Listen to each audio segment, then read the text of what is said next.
Von Andrew, POV. Bigla na lang bumukas ang pinto ng kwarto ni Ana. Sa gulat niya, naitulak niya ako ng malakas. Kaya napahiga ako sa sahig. Iha? Sino yung kasama mo? Sigaw na matandang babae na pumasok sa kwarto niya. I think this is her butler here. Manang? Gulat na tanong ni Ana nang makita niya ang matandang babae na nakatayo sa labas ng pinto. Aw, ang sakit ng likod ko. Ay, bakit ba ang lakas ng babaeng to kung makatulak naman oh? Tinulak niya ba naman ako ng palayo sa kanya nang biglang bumukas ang pinto ng room niya. And she immediately tied her robe.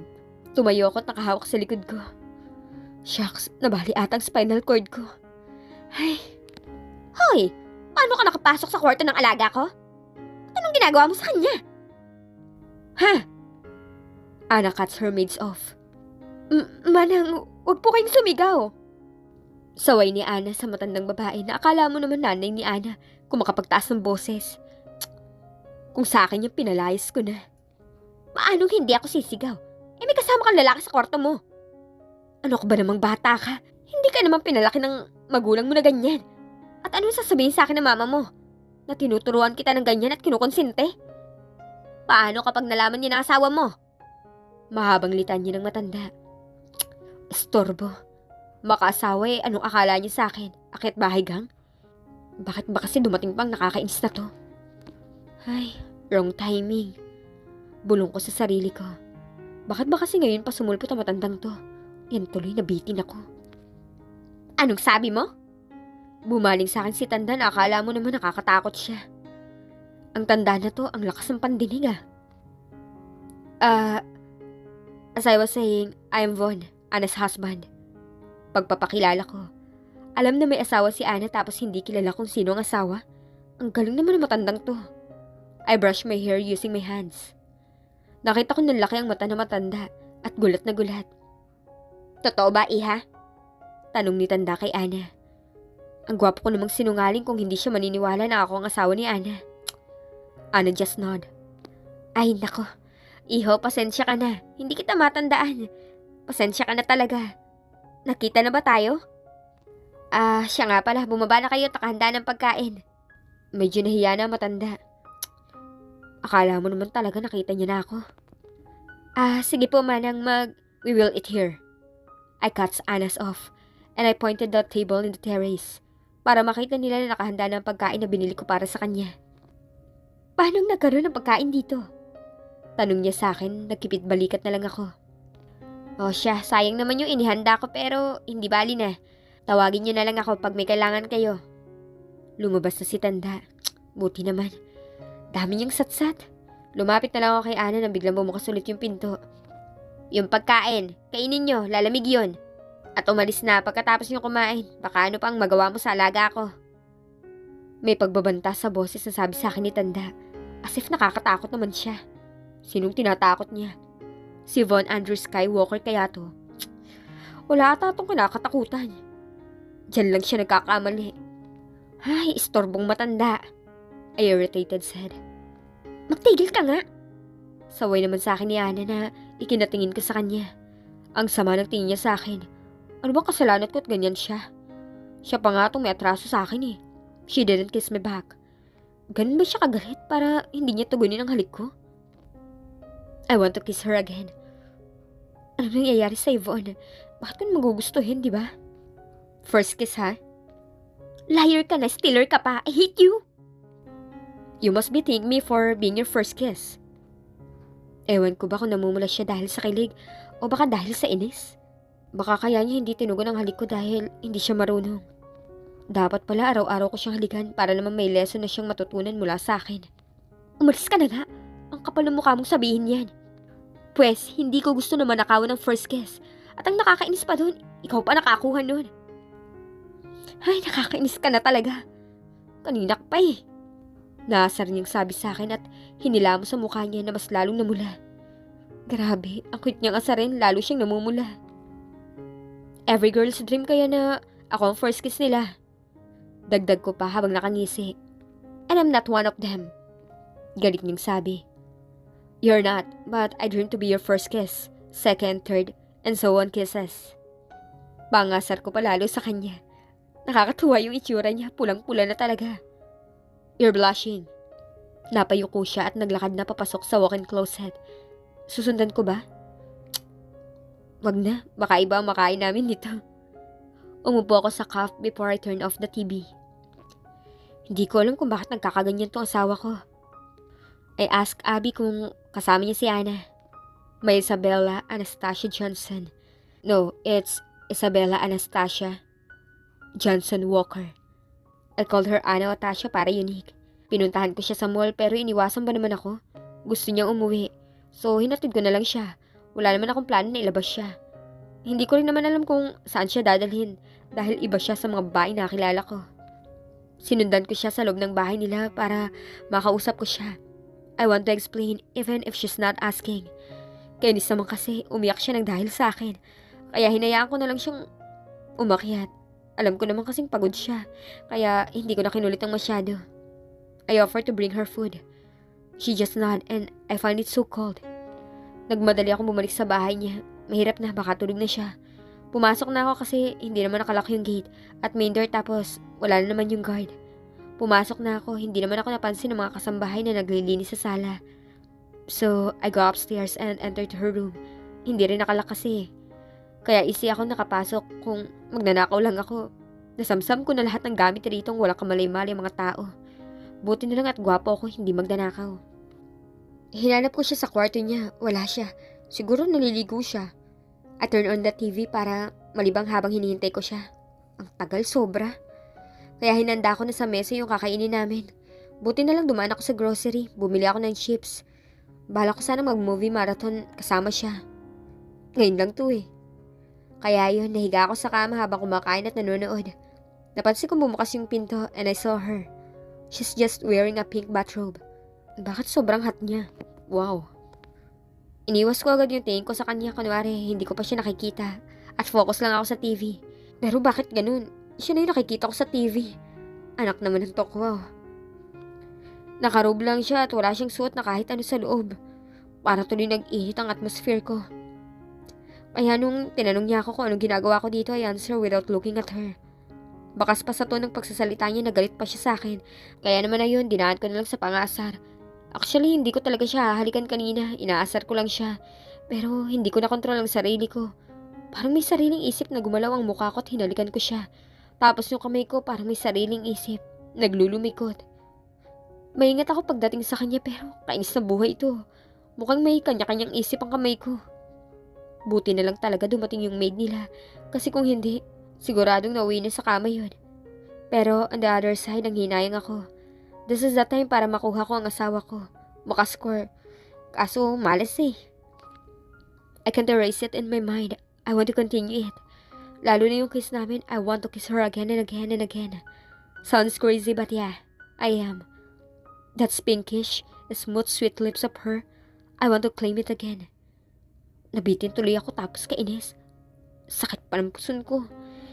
Kailangan ko to. Asa na ba kasi siya? Bakit ang tagal? Ay, nauubusan ako ng pasensya. Isabella Ana POV.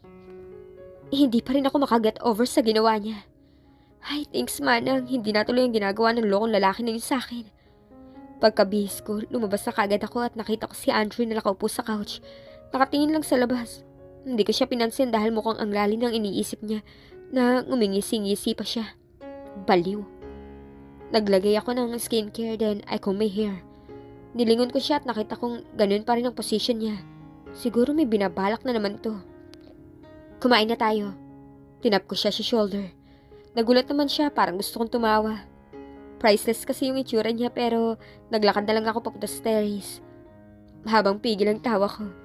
Anong nangyayari sa kanya? Nahawa na ng kabaliwan ni Abby? Uupo na sana ako pero naramdaman kong niyakap niya ako mula sa likod. At may nararamdaman akong tumutusok sa bandang likod ko. Ay, nakakailang. Nagulat ako kaya napahawak ako sa kamay niya na nakayapo sa waist ko. At nilingon ko siya. Nirest niya sa shoulder ko ang ulo niya. Sorry na. Galit ka pa ba? Bulong niya sa akin. Galit pa nga ba ako? Teka nga, paano naman ako magagalit? Ang gulo. Napabaliw na rin ba ako? Napapalibutan kasi ako ng baliw eh. Hindi. Really? Lumiwanag ang mukha niya. I nod. Sure? I nod again. Talaga? Ang kulit, sabing hindi na. Kailangan ulit-ulitin. Gusto ata nitong magalit na naman eh. So I nod again. Kiss mo nga ako? He demanded. Ang cute niya, parang bata pero umaabuso naman. Feeling ko namumula na naman ako kasi naalala ko yung ginawa niya kanina. Kaya tumingin ako sa ibang direction. Aasarin na naman niya kasi ako eh. You're not mad ha? Why don't you kiss me? You kiss me isn't enough ha? Abuso ka na. Abuso agad? Hindi ba pwedeng naglalambing lang? Wife, I'm just being sweet. One kiss, here. Ayoko nga. Huwag mo nga akong pinipilit. Ninakawan mo na nga ako ng first kiss tapos magdedemand ka pa. Huwag mo namang ipahalatang ang kapal ng mukha mo. Just one kiss. You're so selfish naman eh. I'm your husband, didn't I? Huwag ka nga magdrama dyan. Nagugutom na ako, kumain na lang tayo. Sabi ko para maiba naman ang topic. Tinanggal ko yung kamay niya pero hindi niya hinayaan na malis ko. Andrew? Saway ko sa kanya. Let me go. Kiss me first. No choice na ako. Gusto ko na kumain. Alam ko namang hindi niya ako bibitawan hanggat di niya nakukuha ang gusto niya. May side rin pala siyang ganito. Hindi lang ako sanay na ganito siya. Madalas kasing seryoso niya at akala mo palaging galit. Siguro kaya siya ganito sa akin dahil may kasalanan siya. Bumabawi lang. Oo na. Napilitan kong sabi. Marunong rin naman palang ngumiti. Napangiti ako na makita ang ngiti niya ngayon. Ngayon ko lang kasi nakita ang ngiti niya at malapitan pa. Makalaglag pan loob ah. Ang gwapo niya. Hindi ko na yung may tatanggi. Pakiramdam ko, namula na naman ako. Dahan-dahan ko inilapit ang mukha ko sa kanya at hinalikan siya sa pisngi. Nagulat siya sa ginawa ko at nakita ko kung paano namula ang pisngi niya. Mas lalo siyang gumagwapo tsaka ang cute niya mag-blush. You're blushing. Itinas ko ang kamay ko at sinundot ko ang cheek niya. Tapos lalo siyang namula, napangiti na naman ako. Ang cute mo. Tumatawa kong sabi. Don't tease me, wife. Nalaki ang mata ko nang halikan niya ako. Pakiramdam ko naghahabulan ng dugo ko, paakyat sa mukha ko. May second kiss. Andrew! Pinalo ko siya sa balikat. Napayuko ako kasi naman namumula ako. Nagiinit ang pisngi ko. Nakasandal sa chest niya ang mukha ko. Naamoy ko naman yung siki niyang amoy. Hiding your face ha? I know you're blushing. Let's eat. Kaya bumitaw na ako sa kanya. Pinaghugot niya ako ng upuan at pinaupo ako ron bago siya naupo sa harapan ko. Lincoln, POV. Hi, ako nga pala si Lincoln Ramos. Classmate ko si Isabela. Magkaibigan din kami pero hindi lang kaibigan ang turing ko sa kanya. I think I'm falling in love to her. Papunta ako sa bahay niya. Well, alam ko saan siya nakatira. Minsan ko na rin kasi siyang hinatid sa kanila. Nagda-drive na ako papunta kina Isabela. Yayayain ko siyang mag-dinner. Kasama sana si Abby pero sabi niya may lakad siya. So, si Bel na lang daw ang daanan ko. For sure daw sasama yun. Minsan nga lang ako magaya. Tatanggihan pa ni Abby. Sana makaya yung pupunta. Sana pumayag si Bel para naman solo ko siya ngayon. Nandito na ako sa tapat ng bahay nila. Bumaba na ako. At nakatingin sa bahay niya sa parte kung saan ang kwarto niya. Parang binuhusan ako ng malamig na tubig nang makita ko siya na may kasamang lalaki sa terrace ng kwarto niya. Okay lang sana kung nag-uusap sila pero kasi nakayakap sa kanya yung lalaki. Tapos mukha naman nag-e-enjoy siya. Maya-maya hinalikan niya sa cheek yung lalaki. Ang lawak ng ngiti niya. Nilaro-laro pa niya ang pisngi ng lalaking humarap pa nga siya dito. Tsaka pinagpatuloy ang ginagawa niya sa pisngi ng lalaki. Tumigil sa paglalaro sa pisngi ng lalaki si Bel at hinalikan siya sa labi.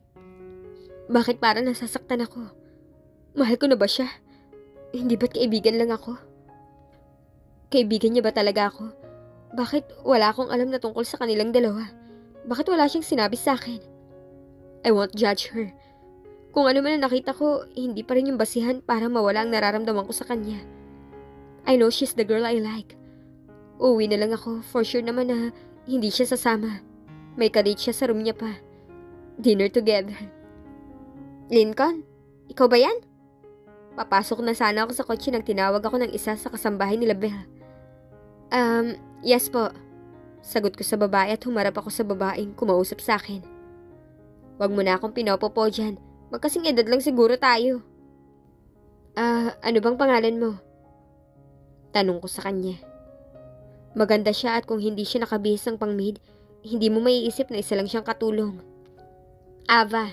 Ava ang pangalan ko. Halika, tuloy ka, nandito si Ma'am Isabela sa loob. Yeah, I know. Nakikita ko. Sagot ko habang nakatingin sa taas. Nakita ko na kung kanina nagyakapan sila. Nag-iwas ako ng tingin sa kanila nang makita kong hinahalikan si Belle. Nakatingin rin si Ava sa tingin ko. Masamang tao! Bigla na lang sumigaw itong babaeng to. Ano daw? Masama ako? Sino bang masamang tao? Kainis. Hindi ko nga siya nahahawakan eh. Hey, huwag kang sumigaw. Nabubulabog ang tao rito sa inyo. Tumingin-tingin rin ako sa paligid. Mukhang gising pa naman ang lahat pero nakakahiya naman. Baka isipin pa na masamang tao ako. Manang! Manang! May masamang tao dito! What the? Baliw ata tong babaeng to. Kung makasigaw, akala mo naman may ginagawa akong masama sa kanya. Ano bang nangyayari sa babaeng to? Hindi ba nila alam na may lalaki sa kwarto ni Belle? Biglang bumukas yung gate nila. Lumabas si Manang na may dalang matalas na bagay. Kasamang dalawa pang maid na may dalang walis tambo. Tapos yung isa naman may dalang kawali. Anong gagawin nila dyan? Makakapatay ba yan? Aba, ayos ka lang ba? Nasaan? At talaga namang tsatsap-tsapin natin. Sambit ni Manang sa galit na boses. Mukhang napagod si Manang at hinihingal pa. Sino bang namasok at nasaan? Tanong ng maid na may dalang tambo. Masamang tao. Ang gwapo namang masama yung katabi mo. Sabi naman ng may dalang kuwali. Parang gusto kong tumawa. Anak ng tokwa, saan ang gera? Hindi. Hindi si Sir Lincoln. May lalaki sa loob ng bahay. Hindi makapaniwalang sabi ni Ava. Sa loob ng bahay? Hindi ba nila kilala kasama ni Belle sa taas? O hindi nila alam na may lalaki sa kwarto ni Belle? Sa loob ng bahay? Ay, imahinasyon mo lang yun. Ikaw na bata ka. Aatakihin ako sa iyo. Pumasok ka na nga. Pagalit na sabi ni Manang. Napahawak pa siya sa dibdib niya tapos hinawakan siya ng may dalang kawali. Oh, Manang, okay ka lang po? Tanong ng isa. Oo. Ano ka bang bata ka? Ayos lang ako. O siya, pasok na. Talagang... Ano pong nangyayari dito? Lincoln? Ano ginagawa mo rito? Gulat na tanong ni Belle. Nagtataka siguro siya kung bakit ako nandito. Ma'am, ayos ka lang po ba? Tanong ni Ava kay Belle na ikinakunot naman ng noo ni Isabela. Oo, bakit? Kayo? Bakit may sumisigaw? What's going on here? Naiinis na tanong ng lalaki sa amin.